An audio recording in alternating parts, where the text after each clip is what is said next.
আসসালামু আলাইকুম। আমরা রয়্যাল ইউনিয়নের সর্বস্তরের যে ভাই ব্রাদার আছে, আর্জেন্টিনার যারা সমর্থক, তারা সকলে মিলে চিন্তা ভাবনা করছে যে একটা বাইক র্যালি করা প্রয়োজন বা করা দরকার, যেহেতু বিশ্বকাপ চলতেছে ফিফা। তো আমরা সেই অনুযায়ী আগামীকাল 16 জুন আমরা সকলে একটা র্যালি বের করতে চাইছি, বাইকের র্যালি। তো এটা শুরু হবে আমাদের যে বোধকুল, যে নতুন যে রাস্তা রয়েছে সুন্দরনগর নামে, সেখান থেকে। সেখানে আমরা রয়্যাল ইউনিয়নের যারা আর্জেন্টিনার ফ্যান আছি, তারা সকলেই যাচ্ছি। আপনাদের সকলের দাওয়াত, সকলের আমন্ত্রণ রইল, সকলে আসবেন। তো এই র্যালিতে যারা আসবেন তারা আগামীকাল 4টার আগে চলে আসবেন, কারণ 4টার সময় আমরা চিন্তা ভাবনা করছি বেরোয় যাব। 4টার আগে সকলে চলে আসবেন। আর এখানে যখন আসবেন, বাইক এবং একটা বাইকে দুজনের বেশি বসা যাবে না, এটা আমরা চিন্তা ভাবনা করছি। আর এটা সেফটির একটা বিষয় আছে, হেলমেট পরবেন, এটা বাধ্যতামূলক। আর জার্সি এবং আর্জেন্টিনার পতাকা এটা থাকতে হবে।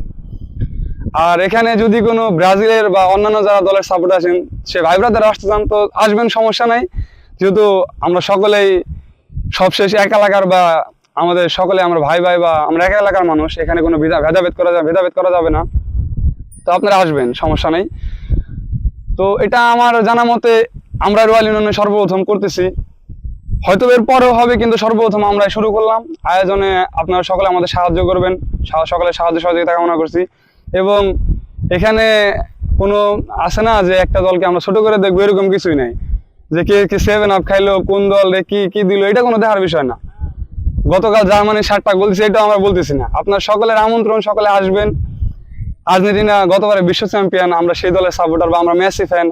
আমরা চিন্তা ভাবনা করছি একটা আয়োজন করব, সে অনুযায়ী বড় ভাইদেরকে জানাইলাম, বা বড় ভাইরাও বললো ঠিক আছে করা যায়। তো আমরা করতেছি। তো আমরা সকলে আসি, তো আপনারাও আসবেন।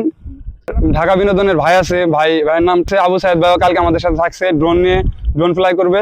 সকলের আমন্ত্রণ রইলো, দাওয়াত রইলো, আসবেন। সকল মেসি ফ্যানরা আসবেন, অবশ্যই আসবেন। আল্লাহ হাফেজ। আর মিট আপ পয়েন্টটা হচ্ছে আপনার এখানেই, ইউনিয়ন পরিষদ থেকে 1 মিনিট পূর্ব দিকে আসলেই বাম সাইডে যে নতুন রাস্তাটা আছে সেখানে। এটা আপনার দুই পাশে যে আপনার ফসলের জমি আছে, সেই জমির মাঝখানে নতুন যে রাস্তাটা হয়েছে সেই রাস্তায়।